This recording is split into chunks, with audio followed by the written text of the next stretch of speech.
The Senate Committee on ICT and Cybersecurity has clarified that the proposed National Digital Economy and E-Governance Bill 2025 will not override existing laws governing agencies under the Federal Ministry of Communications, Innovation and Digital Economy, including the Nigerian Communications Commission. Committee Chairman Senator Shuaibu Afolabi gave the assurance during a one-day public hearing on the bill held at the National Assembly, Abuja. He explained that the proposed legislation aims to establish a comprehensive digital governance framework to promote data sharing, e-documentation, and inter-agency connectivity in line with the Nigeria Data Protection Act. This law will not replace NCC law. This law will not replace Galaxy Backbone law. The example I gave earlier, if text space, these are the enterprise architecture. This law is the equivalent of an enterprise architecture.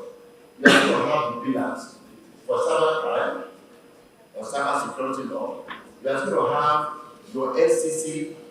The only thing we are worried about, which we are taking enough caution, is to ensure that there are no duplications of variety. And that's why you see reference in this bill to Data Protection Act. I mentioned something earlier on that somebody said, oh, our data should be localized inside Nigeria. It's not for this bill.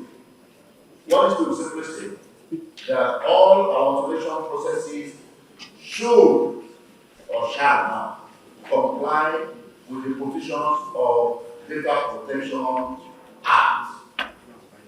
Rather than trying to import data sovereignty into this bill, there's already an act that is in charge of that. We make reference to it. So this enterprise architecture, all of those pillars will still exist functioning.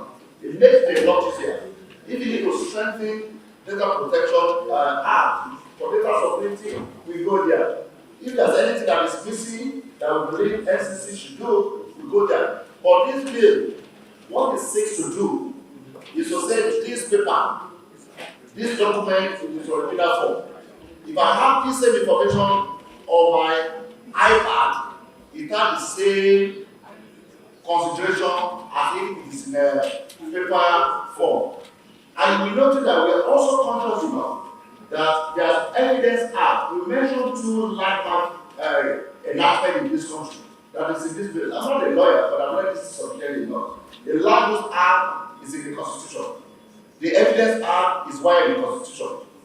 We make reference to them here. Speaking at the session, the Minister of Communications, Innovation and Digital Economy, Dr. Bosun Tijani, described the bill as a pace-setting policy instrument that will redefine governance not only in Nigeria but across Africa. We talk a lot about being the first on the African continent, and people think it's about bragging.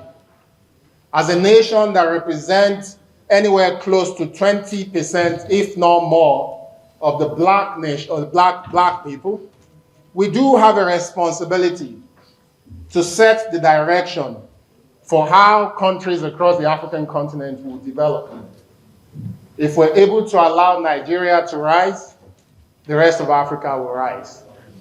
And the leadership we're seeing on display today and over the past month and the last 2 years is an example of how the legislators will work with the executive, with the private sector and civil society to give Nigeria the future that we deserve. However, the Office of the Head of the Civil Service of the Federation raised concerns over some provisions of the bill, urging that they be aligned with public service rules and ongoing civil service reforms. The Senate Committee is expected to review all submissions before presenting its final report to the Senate Committee of the Whole for further consideration and passage.